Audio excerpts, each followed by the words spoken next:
Assalamu alaikum wa rahmatullahi wa barakatuh. May peace, mercy, and blessings of Almighty God be on all of you. In the last 24 hours, I and my PR have been approached by scores of journalists and media houses regarding the statement made by Sheikh Yasir Qadhi, a renowned Daik from USA, on his social media accounts regarding myself, whether these statements are true or not. 3.5 months before, the Indian officials, they approached me for a private meeting with a representative from the Indian government.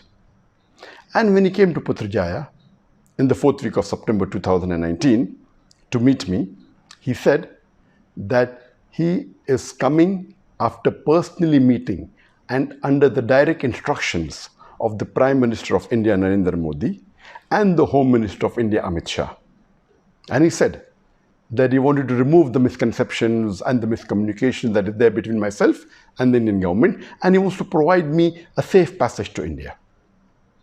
I thought that imagine the same BJP government which hounded me for the last 3.5 years, the same person, the Prime Minister of India, Narendra Modi, who used my name no less than 9 times in a span of less than 2 minutes in his election speech in May 2019, now they are bartering with me for a safe passage? It's too straight to be true. And he said that he would like to use my connections to better the relationship between India and the other Muslim countries. And I said that as long as you do not ask me to do anything against the teachings of the glorious Quran, against the teachings of the Sahih Hadith, and secondly, I do not want any personal benefit. And lastly, as long as it benefits the Muslim Ummah, I have no problem in cooperating with you. And the meeting lasted for several hours. And then he told me that he wanted me to support the BJP government when they revoked Article 370 in Kashmir. And I flatly refused. I said, according to me, revoking Article 370 in Kashmir is unconstitutional and it is taking away the rights of the people of Kashmir.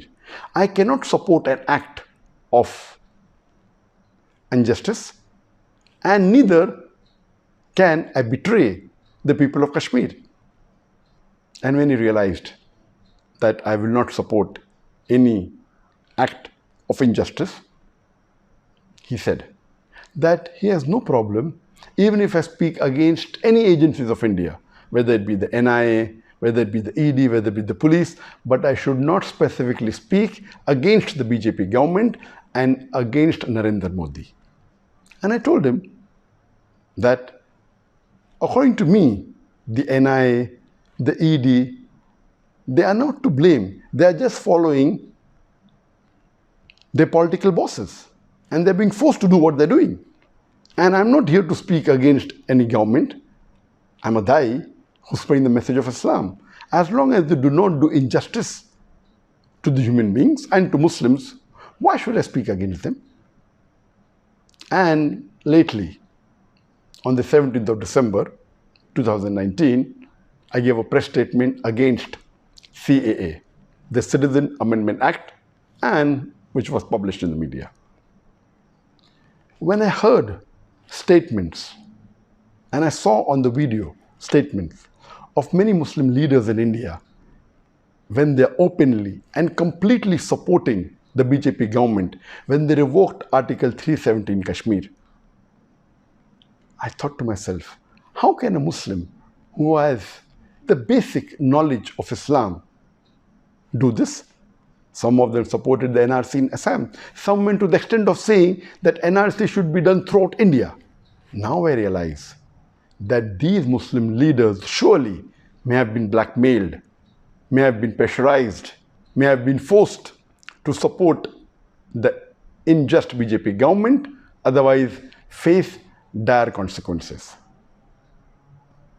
I have a message for the Muslims of India. It is noble to speak against injustice. But if you fear a backlash, and you're afraid, the least you can do is keep quiet. But supporting an unjust act is un-Islamic. You are bartering your seat in Jannah for your security in dunya. Allah says in the glorious Quran, in Surah Az-Zumar, chapter number 39, verse number 36, is not Allah enough for His servant? But yet they frighten you with others besides Him. Wa akhiru da'wana alhamdulillahi rabbil alamin.